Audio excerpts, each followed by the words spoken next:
En 2008 yo trabajaba en la delegación Tláhuac, ahora alcaldía, en el cibercafé de mis tíos. Ahí ya saben, hacía lo típico de acomodar las sillas, limpiar teclados, golpeándolos contra el escritorio, registrar las horas de llegada y salida de las personas, que hazte un formato, que mándame un fax, que envíame un correo. Ya saben, todo lo que se hace y se hace en los cibercafés. En ese entonces, estamos hablando de 2008, empezaba el gobierno del entonces, creo que ya era Distrito Federal, a pugnar porque se hiciera la llamada línea 12 del metro, con el argumento de que pues iba a comunicar todos los que veníamos del Estado de México, del oriente del Estado de México, con la ciudad. Era un tramo, hoy es un tramo de Tláhuac a Mixcoac, pero para los residentes de esta delegación que atravesaba la línea, pues no era algo tan agradable, ¿no? Era tener más ambulantaje, eran los problemas quizás viales que iba a causar la obra, y bueno, se intentaron oponer residentes, mis tíos, varias personas de ahí, pero finalmente el gobierno se impone. Desde ese entonces, pues un gobierno perredista, de izquierda, y pues crean la famosa línea 12. Inicia muy linda, pero siempre teníamos esta incertidumbre, porque en cierto tramo rechinaba la vía, había una curva muy pronunciada, y ese ruido como que no te daba suficiente confianza. Obviamente, los chilangos nos acostumbramos a todo, y dejamos de tener miedo a ese ruido por más pronunciado que fuera. Había muchas ventajas de esa línea, se veía limpia, se veía linda, no había ambulantaje, o sea, era muy cuidado al inicio de que no hubiese personas vendiendo allí. No tengo ningún problema con que vendan ahí las personas, con que trabajen de forma honesta. Vaya, aunque te perturbe estar, tener que escuchar a la persona gritando cuando estás muy cansado, bueno, se vale, están ganando su dinerito. Pero bueno, nos acostumbramos a ese tipo de fallos.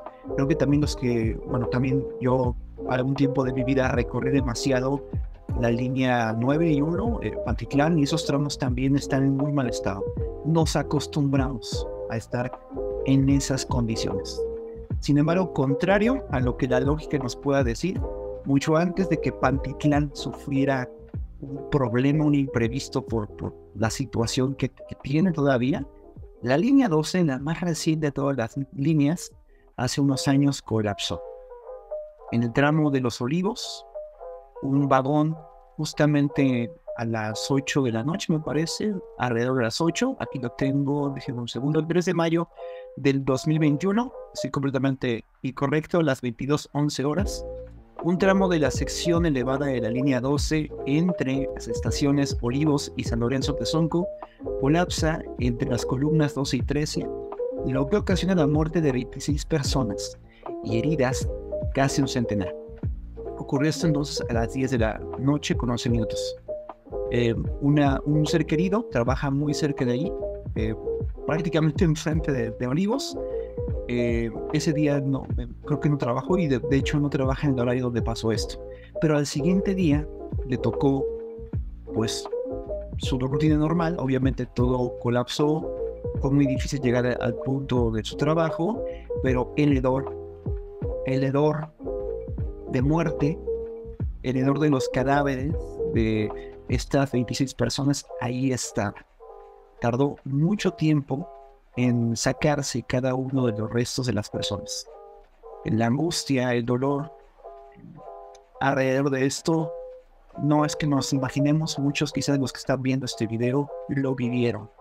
Quizá en carne propia, quizás sus familiares, amigos, ustedes mismos, padecieron la pesadilla de formar parte de la gente que estuvo en este vagón, en estos vagones. 26 personas muertas y casi un centenar de heridos. Fui algunas veces para ver de cuenta propia. Yo francamente desarrollé cierto miedo por los acontecimientos de los terremotos, del gran terremoto, lo que fue en 2021, estoy ya confundiendo las fechas, 2019, ya estoy muy mal. El gran terremoto que tuvimos últimamente, desarrollé cierto miedo a las estructuras destruidas. Veía una estructura destruida y me causaba un poco de pánico. Asistí, sin embargo, sí me causó cierto miedo el ver este vagón destruido, pero quería verlo, y quería ver también cómo estaba la estación de Olivos. No he podido asistir, pero había unos carteles con las fotos de las víctimas, flores, ofrendas en su nombre para recordar sus memorias, ¿no? Toda esta pequeña semblanza desde mi punto de vista es porque el día de hoy, 30 de enero que estoy grabando esto, se reinauguró la línea 12 del metro, de la Ciudad de México. Entre otras cosas que pasó en el día de hoy es la siguiente: según la imagen que muestra la cuenta de Twitter y el servicio de noticias Sopitas, antes de la reapertura total de la línea 12 del metro, un padre bendijo el tramo donde ocurrió el colapso en mayo de 2021. Un accidente que dejó 26 muertos y mantuvo el servicio suspendido en la zona por más de 2 años. 2 años, 8 meses, si no mal recuerdo. Y los responsables, pregunta el diario Sopitas. Y hay opiniones encontradas, hay opiniones bastante extrañas realmente, después de saber que esto no es como la inauguración de una obra para beneficio de la población, sino la reinauguración debida a una catástrofe tan horrible que tiene su origen en corrupción, tiene su origen en negligencia. Que una persona diga lo siguiente es horrible. Dice cierto usuario de Twitter: así se ve la línea 12 en su reapertura. Hashtag reapertura L12. Hermosa y segura. Esto le va a doler a la derechaira del cartel inmobiliario del PAN. Bueno,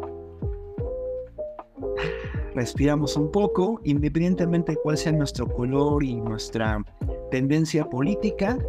El argumentar que esta obra es en beneficio o cierra bocas a personas es una reverenda tontería. Estamos hablando que estas 26 personas murieron.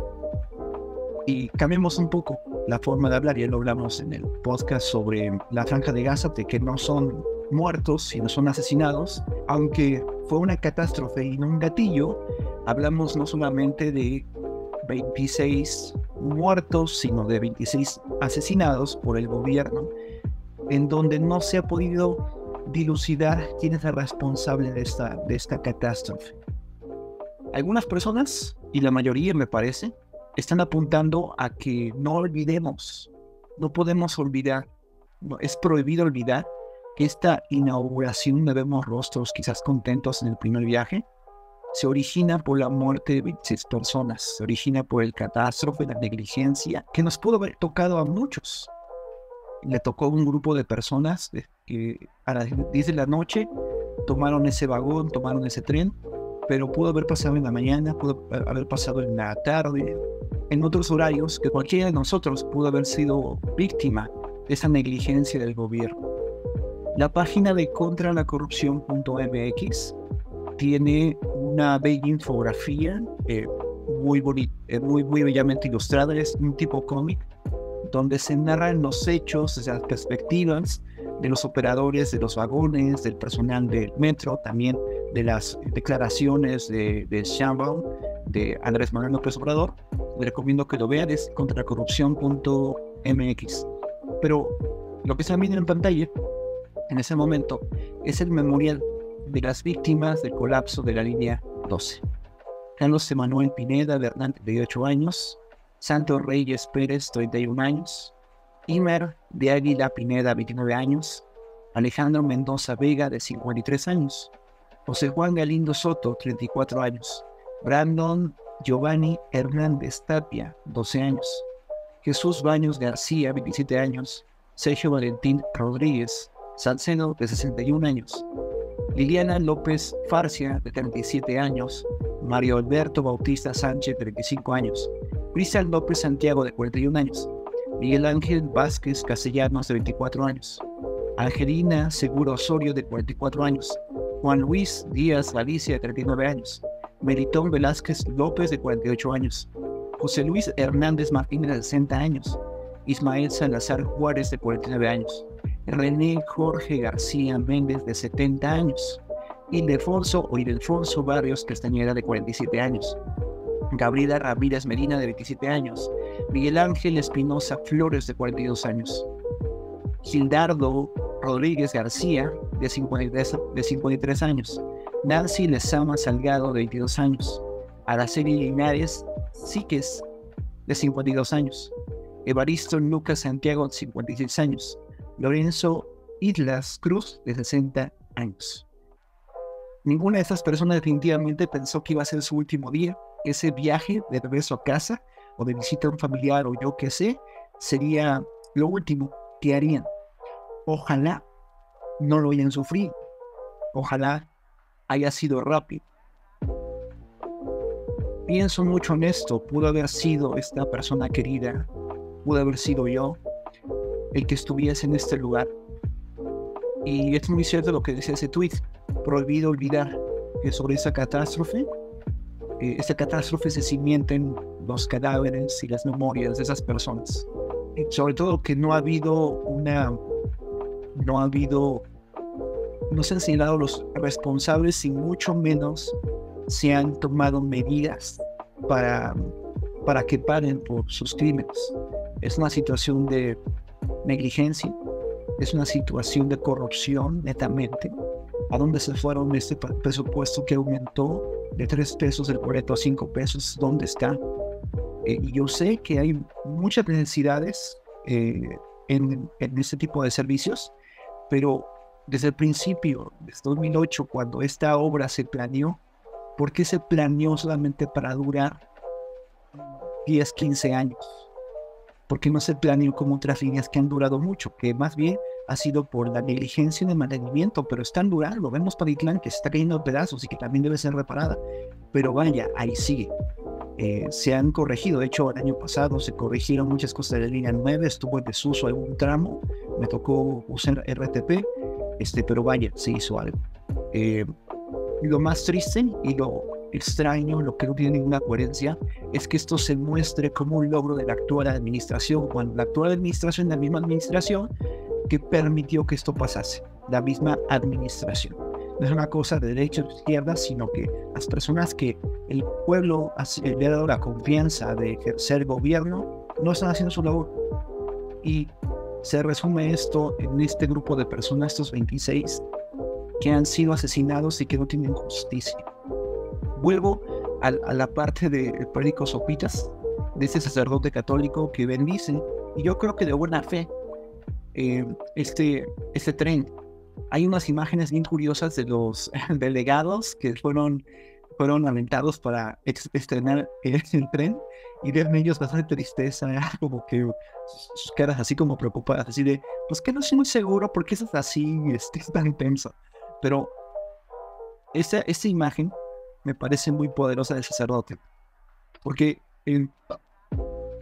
está ahí el sacerdote, creo que de buena fe, intentando mostrar sus buenos deseos de que esto cambie, de que esta nueva obra no vuelva a suceder lo mismo.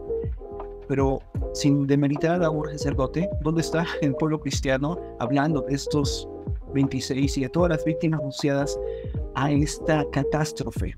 Familiares, heridos y evidentemente todo un pueblo que careció de servicios durante tanto tiempo, 2 años, 8 meses. La imagen que termino es precisamente quizás la que pueda generar mi propia fobia. Bueno, no, en grabación no me da miedo.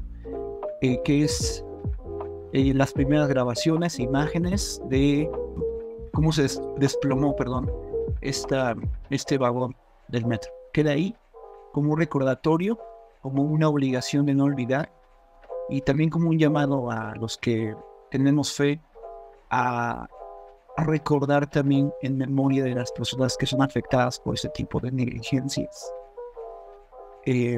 2008 fue cuando inició y reinicia ahora en 2024, 16 años después. No basta evidentemente con colocar agua bendita y oración ahí por el fierro. Necesitamos también hacer algo por las personas que están todavía sufriendo los estragos de un acontecimiento como este.